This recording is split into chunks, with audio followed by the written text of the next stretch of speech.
Chris, and I'm the Canadian BizGeek. Today we're going to talk about passion. And if you can't tell behind me, my passion is obviously collecting Transformers. Now, I call this Transformers collection the Gallery.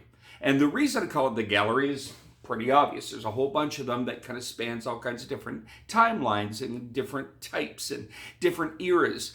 But what they have in common for me is that one love that I established years ago, which is back in the 80s, the Transformers cartoon came on.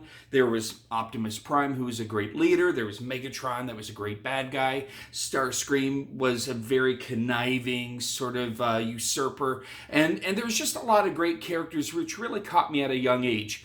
But very early on, it also attracted me because of the engineering and because of the way they came together, that puzzle nature of them. So for me, that became what you can tell is a lifelong love. That passion is the same passion that I pour into what I do day to day when it comes to leadership, management, sales, all the things that I talk about in these videos, frankly. And one of the things that should be understood is that this passion is specific to me. Now, you might have a passion out there that is maybe revolving around sports. Maybe you have a sports team. Maybe you love the Detroit Lions, God knows why. But, regardless, you could have a room full of Detroit Lions stuff. If it makes you happy, if you walk into whatever room you have that's dedicated to that team and it makes you happy and it fills you with joy, that's a good thing. Now, what about going to work? Shouldn't work be equally joyful? For a lot of people, unfortunately, no. For a lot of people, that joy doesn't happen because they don't have that level of passion for what they do for a living. So I'm not going to talk long about this because it is a fairly easy, concise kind of thing. When you go into work, ask yourself, do I like being here? Do I like doing what I do for a living? If the answer is no, why are you there? Now, if the answer is yes, why are you there? What is it that you love about your job? What is it that keeps you going there? What is it that keeps you passionate about what you're doing? If you're an engineer, if you're a firefighter, if you're an astronaut, if you're a jet pilot, I'm sure those are all exciting careers, but there has to be something deep-rooted that makes you love it. So it's very important that anybody out there listening to me right now, if you're in a career or if you're in a position or a job that isn't dovetailing with, one, your strengths, you need to make sure that you're in a job that dovetails and that really doesn't exacerbate any weaknesses. So for me, I admit I can be sometimes a bit forgetful. I take notes. So would I be good at maybe acting? Probably not. I'd flub my lines all the time. I can talk off the cuff, obviously, but maybe memorizing lines would not be a good thing.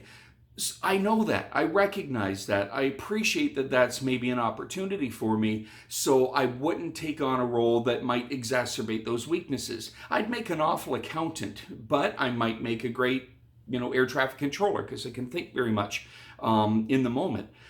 So we all need to be very much aware of where our strengths are and pursue any kind of career that takes you into that kind of position.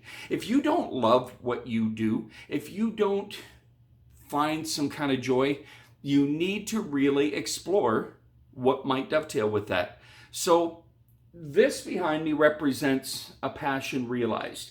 And what I do for a living realizes that same passion for retail. Many of the things that you'll see back there, the Enterprise, Jean-Luc Picard. Now that to me represents great leadership. Same with Optimus Prime. It's kind of funny, and in a way it's kind of geeky and true, is that some of my greatest leadership examples have been from those media. Jean-Luc Picard is very well known in the stories as being very level-headed, very diplomatic, and very capable of overcoming a lot of adversity through cunning and through the ability to talk through and come to some sort of conclusion, as opposed to maybe the Captain Kirk, punch his way out of everything. But again, that's where I kind of took my guidance. Where did you get your guidance? Where did you learn to be a leader? I hope that for everybody out there, you understand it's okay. And it's actually quite beneficial to really immerse yourself in what you love. If you immerse yourself in something that you love and you're passionate about it, that will translate into your daily life. When you're passionate at home, you're able and you allow yourself to be passionate at work. And passionate people make passionate people. And with that, I'm Jason. I'm a Canadian BizGeek. Don't forget to hit the subscribe button and ring that bell for more notifications, for more pearls of wisdom, and have a great afternoon.